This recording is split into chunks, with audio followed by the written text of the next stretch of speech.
Muy buenas a todos y bienvenidos a mi canal. Bienvenidos al análisis del final de la parte 1 de la última temporada de Shingeki no Kyojin. Justo se acaba de confirmar que tendremos una parte 2 de esta última temporada de Shingeki no Kyojin para cerrar toda la historia de lo que es el manga, que va a terminar también dentro de poco, con lo cual tendremos otra tanda de episodios que cerrarán la historia y terminarán de atar todos los cabos que ya están abiertos en este anime, y esta temporada final llegará el año que viene, es decir, en el invierno de 2021 a 2022. Y bueno, como disclaimer también debo decir que este análisis está hecho desde el punto de vista de alguien que solo sigue el anime y que no ha leído el manga, para que quede claro que no va a haber spoilers del manga y me centro solo en la serie. Pero bueno, ahora vamos a hablar de los capítulos del 1 al 16 de lo que ha sido la última temporada de Shingeki no Kyojin, que para mí ha sido una temporada magistral, ha tenido un arranque que me ha parecido brutal, después un desarrollo de lo que ha sido la historia y de todo lo que nos había llevado a ese arranque tan brutal, explicándonos motivaciones de personajes, dándonos profundidad en personajes que quizá no entendíamos en qué situación estaban, incluso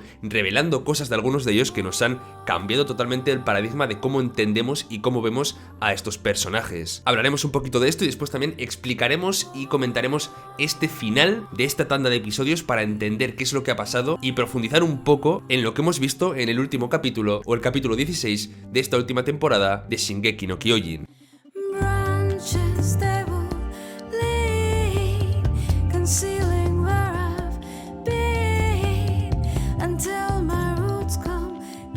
Lo primero que debo comentar es que toda la parte del ataque a Liberio me pareció una absoluta maravilla. Y me pareció una absoluta maravilla porque lo que hacía era cambiarnos de pronto el punto de vista, es decir, la perspectiva con la que nosotros estábamos viendo la historia. Llevábamos un montón de temporadas, 3 temporadas, siguiendo a nuestros personajes, a Eren, a Mikasa y a Armin, entre otros, a través de este camino que les llevaba a descubrir qué era lo que estaba pasando en la isla de Paradis. Pero de pronto en este ataque nos pusimos en los ojos de Gabi o en los ojos de Falco para ver cómo la historia se repetía, es decir, cómo el ataque a la Muralla María ocurría, pero esta vez era Eren el que lo llevaba a cabo. Eldia y Marley parecían estar en una especie de ciclo o de bucle en el que unos causaban dolor a otros. Ahora era Eren y no Reiner y Bertolt quienes causaban el dolor y el miedo en los habitantes de Eldia. Por eso me pareció un inicio muy inteligente, porque era arriesgado para una historia así cambiar tanto el paradigma y desarrollar de una forma tan extraña el personaje de Eren. Además, en este punto de la historia no tenemos nada claro qué es lo que busca y qué es lo que está pasando, únicamente el espectador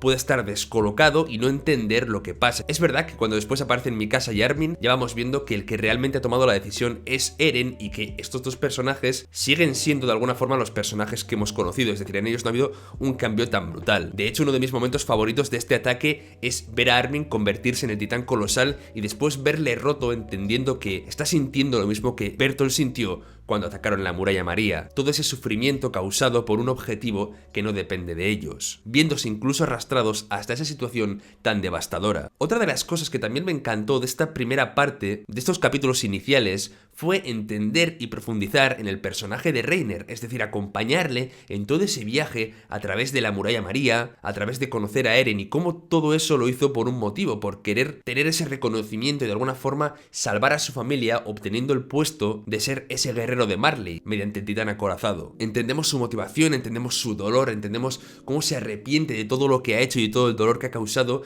e incluso vemos cómo su personaje en este punto de la historia está totalmente atormentado, totalmente sumido en una tristeza insoportable, pensando incluso en el suicidio, y ese paralelismo cuando está sentado frente a Eren diciéndole que al final son lo mismo, que los dos han hecho, o bueno, van a hacer en este caso porque Eren no lo ha hecho aún, pero van a hacer exactamente la misma acción pero en el bando contrario. Es justo en este punto cuando el espectador no sabe realmente con quién ir o realmente quién va a ser el villano de la historia. Entendemos que mucha culpa de todo lo que ha ocurrido la tiene Marley, pero aún así de los personajes con los que nosotros estamos jugando, digamos los protagonistas o los que más tiempo acaparan de pantalla, no sabemos quiénes están de parte de quién o incluso con quién empatizar. Luego me gustó también la explicación que se nos daba un poco de por qué el rey Fritz decidió irse a Paradis, por qué decidió borrar la memoria o controlar a los eldianos que vivían en Paradis para de alguna forma conseguir una especie de paz, aclarándose un poco también hay cosas del pasado. El enfrentamiento entre Eren, el titán martillo, el titán bestia, y que en ese momento no sabemos muy bien qué es lo que Zeke planea, pero lo que es todo ese enfrentamiento me pareció brutal. Es cierto que a nivel de animación Mappa está por debajo de lo que estábamos acostumbrados, pero aún así dio bastante bien el callo. El 3D a veces se hace un poco raro, nos saca un poquito de la historia, pero también hay que entender las condiciones en las que trabajan los animadores y que esto lo hacen para poder ahorrar tiempo y poder sacar adelante los proyectos. Aún así el resultado para mí no estuvo nada mal, y aparte de un par de momentos puntuales que sí que me fijé quizá demasiado en la animación, yo lo he disfrutado muchísimo, y de hecho el 3D de los titanes luce bastante bien. Otra de las cosas que me llamó la atención y por la polémica incluso que ha causado es el personaje de Gabi. Hay mucha gente que ha odiado del todo el personaje de Gabi cuando Gabi realmente quiere ser una representación o una especie de espejo de lo que era Eren al inicio de la historia. Alguien totalmente roto y quien busca de alguna forma venganza, igual que Eren juró destruir y acabar con todos los titanes. Gabi jura terminar con todos los demonios eldianos, pero lo único que estamos viendo aquí es la misma historia repetida. Alguien que se ve roto por una situación y solo quiere venganza y terminar con su enemigo a toda costa, con quien le ha arrebatado todo. De hecho, a Gabi se le mueren dos de sus mejores amigos y con quienes ha compartido toda su vida. Además está viendo sufrir al pueblo de Eldia que está viviendo en Marley. Este odio y esta ira lo que hace es que suba al Zeppelin y mate a Sasha. La muerte de Sasha es muy dura, pero la culpa de esta reacción de Gabi es mucho más compleja de lo que entendemos. No es solo ella la culpable, sino que está respondiendo al ataque de Eren, quien realmente está respondiendo al ataque de Reiner. Es todo un bucle que parece no tener fin, y por eso me gustaron tanto un par de escenas posteriores. A Gabi la vemos consumida por la ira y la violencia, matando a este guardia cuando escapan de la celda, o incluso queriendo matar a la niña de esta familia en la que después se infiltran, cuando descubre que realmente vienen de fuera de Paradis. Pero bien la conversación con esta niña en la cual se pone en juego por qué las generaciones posteriores tienen que seguir sintiendo el odio que han provocado generaciones anteriores y no encuentran de alguna forma la paz por los pecados que no han cometido. Aquí Gabi no sabe muy bien qué contestarle, porque la niña le dice que no tiene la culpa de los pecados antiguos que pudo cometer su pueblo. Y después, y la que creo que es más importante, la escena en la que el padre de Sasha perdona a Gabi. Esta es la única forma de que se termine con este bucle de odio y de violencia, que en un punto se ponga freno a esa venganza mutua, que alguien dé ese paso de perdonar y que de verdad ocurra un cambio en este conflicto. Por lo tanto, el personaje de Gabi, si bien es verdad que en algún punto puede resultar un poco odioso por verla tan alterada o tan consumida por la ira, responde a una necesidad de la serie, que es la necesidad de la redención y del fin del bucle de la violencia. Tengo un análisis de este momento más complejo que os dejaré por aquí, al igual que tengo también un análisis del ataque a Liberio y de ese cambio de perspectiva un poco más en profundidad. Os los dejaré ambos en la descripción, irán apareciendo también por el vídeo, y si queréis verlo pues ya sabéis. Otro de los momentos que me rompió absolutamente el corazón fue la conversación entre Eren, Mikasa y Armin en este mismo restaurante. Fue una escena que realmente me dejó destruido porque echaba por tierra 3 temporadas de relación entre estos 3 personajes. Eren acusando a Armin de que tenía los recuerdos de Bertolt y que por eso no era libre, que estaba condicionado por esos recuerdos. Luego después revelando este tema de Mikasa, de que la familia Ackerman está de alguna forma ligada al destino del rey, aunque bueno, del rey o de alguna figura a la que ven Eren, y que por eso Mikasa lucha tan bien y es tan protectora con Eren. Se ríe casi de ellos, se enfrenta físicamente incluso a Armin. Esta escena es durísima y nos desdibuja ya del todo el personaje de Eren. Por cierto, antes de entrar con Eren, todo lo que es la revelación de Mikasa con respecto a su familia o incluso la relación que tenía con esa otra nación que ha sido importante también en esta temporada, no he tenido la sensación de que las revelaciones hayan sido tan poderosas o que hayan sido un shock tan grande, sino que más bien han sido como cosas que se han lanzado y quizá no han sido momentos construidos para impactar tanto, o al menos esa es la sensación que me ha dado. Pero luego algo que sí me ha impactado y me ha dejado con un cuerpo muy extraño es todo el camino de Eren. Al principio es un camino de duda, pensamos que tiene alguna especie de plan, algo que va a conllevar un bien a pesar del sacrificio que hace en Liberio, eso pensaba yo, pero después nos vamos dando cuenta de que el camino por el que opta es un camino y estos objetivos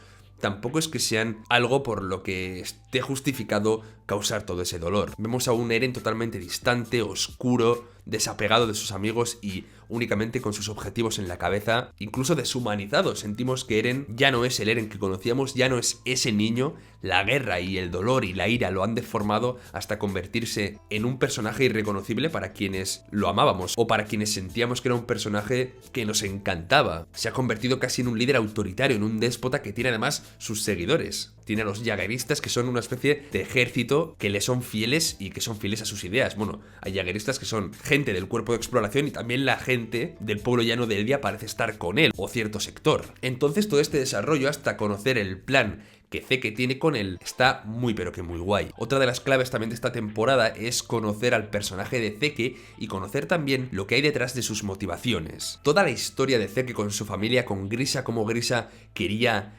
hacerlo una herramienta para la lucha de Eldia, es algo durísimo. Cómo él se siente totalmente distanciado de su familia hasta el punto en el que lo único que siente es presión para ayudarles a cumplir sus objetivos, y cómo Grisha está siempre decepcionado con él. Es algo durísimo de ver cómo le habla con qué frialdad cuando él no es más que un niño que quiere que le cuenten otro cuento, y luego cómo encuentra en el personaje de Tom al padre que no tuvo en Grisha, cómo ese béisbol que juegan se relaciona luego después con la forma de luchar que tiene Zeke cuando es el titán bestia que lanza objetos siempre. Este desarrollo de personaje explica cosas muy guays y establece conexiones también brutales entre lo que ya habíamos visto y la historia de Zeke. Finalmente, ese momento en el que Zeke debe traicionar, bueno, más que traicionar, debe delatar a sus padres para poder salvarse él y salvar a su familia de Eldia. Es un momento abrumador que marca todo el futuro y toda la historia de Zeke, hasta que finalmente entendemos en esa conversación con Tom, cuando ya es un poco más adulto, que su plan se basa en el poder del titán fundador. Sabiendo que el titán fundador puede modificar el cuerpo de las personas del pueblo de Eldia, y a la vez que este poder solo funciona cuando alguien de sangre real está cerca o cuando alguien de sangre real tiene el poder, Zeke quiere juntarse con Eren para esterilizar a todos los ciudadanos de Eldia, eutanasiarlo tal y como dicen, impedir que se reproduzcan para de alguna forma terminar ya con todo el sufrimiento. Terminar sin guerras con toda la gente de Eldia para que así la paz tenga lugar. Ese es el plan de Zeke, por eso tiene que encontrarse con Eren después. Y sí que es cierto que tampoco es un plan que requiera la muerte de nadie, no es un plan violento contra su pueblo, sino que al final es un plan de dejarlo morir sin sufrimiento. De hecho, esto es lo que sabemos hasta el capítulo 15 de la temporada. Que por cierto, en el capítulo 15 hay un enfrentamiento impresionante que para mí ha sido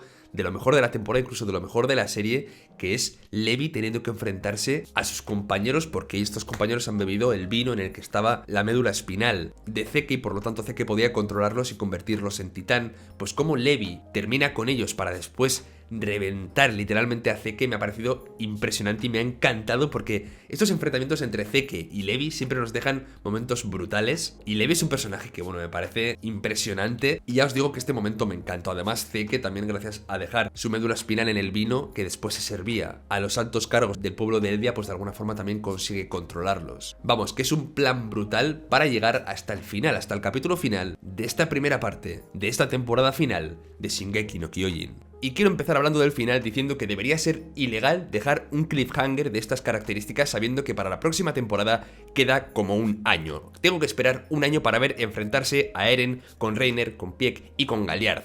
Esto me parece fatal. Pero bueno, habiendo hecho ya este disclaimer, me armaré de paciencia para aguantar y esperar esta increíble batalla que se viene. No descarto leer el manga, cosa que no he hecho hasta ahora y quizás sea el momento. Pero hablando del final, de cómo ha sido este final, por un lado tenemos una conversación muy interesante en las celdas en la que Yelena les cuenta el plan a Armin, a Mikasa y a este grupito, incluido por cierto el padre de Sasha y toda esta gente. Les cuenta el plan, como digo, de lo que quiere hacer Eren. Esa eutanasia del pueblo de Eldia, y Armin sorprendentemente empatiza muchísimo con este plan y le parece una buena forma de terminar con todo. Imaginaos lo saturado que puede llegar a estar, lo cansado que puede llegar a estar de la situación, que terminar con el pueblo, aunque sea de una forma pacífica, le parece una buena idea. Que de por sí ya digo que no es una idea que conlleve violencia, pero aún así es una idea bastante drástica. Veremos si surge alguna otra solución para poder poner fin a todo este sufrimiento y a este bucle que no conlleve la desaparición de este pueblo, pero de momento, como digo, y para mi sorpresa, a Armin le ha encantado este plan, incluso se ha emocionado el pobre, se ha puesto a llorar un poquito ahí, normal, la verdad. El chico es bastante sensible. Destaco de esta conversación también el momento en el que dispara Yelena sin ningún tipo de pudor, que le encanta ir disparando ahí a todo el mundo que no opina como ella o no cree que sea valioso, a la persona que estaba insultando a Sasha, llamando demonio a su familia. Y una conversación, bueno, que lo que hace es sobre todo poner al día de cuál es la situación a los personajes que no lo sabían, como Connie, Jin, Mikasa o Armin. Y la otra parte del capítulo, si bien esta ocupa ya un cacho importante, la otra parte es la falsa traición de Pieck a la gente de Marley. Bueno, en principio, tal y como dice ya, no es que confíe en Marley en sí, sino en la gente junto a la que ha luchado durante tanto tiempo. Junto a Eren finge que abandona sus principios, que lo único que quiere es liberar al pueblo de Eldia. Yo tengo que admitir que durante un momento me lo he creído, aunque luego después sí que me ha empezado a chirriar según avanzaba y he empezado a intuir un poco esa doble traición, aunque lo que dice tiene cierto sentido. Ya la pobre Gaby se estaba llevando el enésimo tortazo emocional, la enésima traición, la enésima cosa en la que creía que se desmoronaba, pero ese instante en el que Pieck le ha dicho a Eren que va a señalar a los traidores, sube a ese mirador y señala a Eren, es absolutamente increíble. O sea, me ha encantado, me ha parecido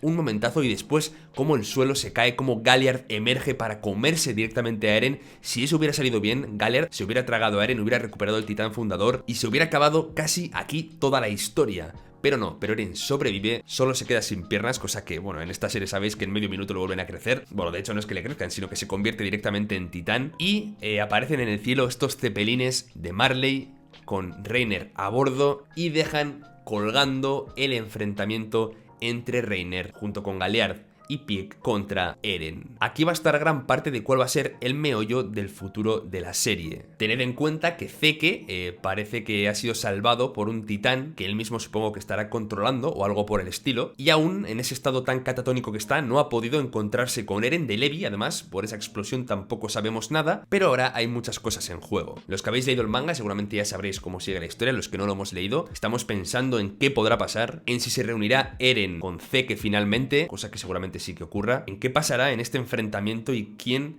perderá la vida, porque yo creo que Eren es demasiado importante para que muera luchando contra Reiner, contra Pieck, contra Galliard, pero seguramente de estos tres, más de uno termine reventado por nuestro titán fundador. Ahora mismo tengo que decir que es cierto que estoy un poco descolocado, porque sí que veo a Eren de una forma muy oscura, tal y como he dicho antes, pero su plan junto a Zeke tiene cierta lógica. Me parece quizá demasiado drástico, aunque entiendo cómo han llegado a ese punto después de todo el sufrimiento que han vivido a lo largo de sus vidas, y al ver que este bucle, que es lo que se representa, como he dicho antes, a través de Gaby, no tiene o no parece tener final. Por lo demás, me gusta el final de la primera parte de la temporada. Es cierto que quizá hubiera agradecido algún enfrentamiento, algún momento más de catarsis. Me quedo con el instante en el que Pieck señala a Eren. Ese momento sí que sabe ser muy emocionante y Eren algo se huele, pero bueno, para saber respuestas toca o esperar o leerse el manga, y quienes ya lo sepáis, pues intentad no contar muchas cosas en los comentarios para respetar un poco primero a mí, que solo leo los comentarios, y luego también a la gente que solo está viendo el anime, que es mucha, por cierto. Así que nada, espero que hayáis disfrutado de la review, mucha paciencia, hay tiempo de sobra para volver a ver toda la serie y llegar a esta etapa final ya sí que sí de la historia con todo fresco. Suscribíos, dejad un like para apoyar el canal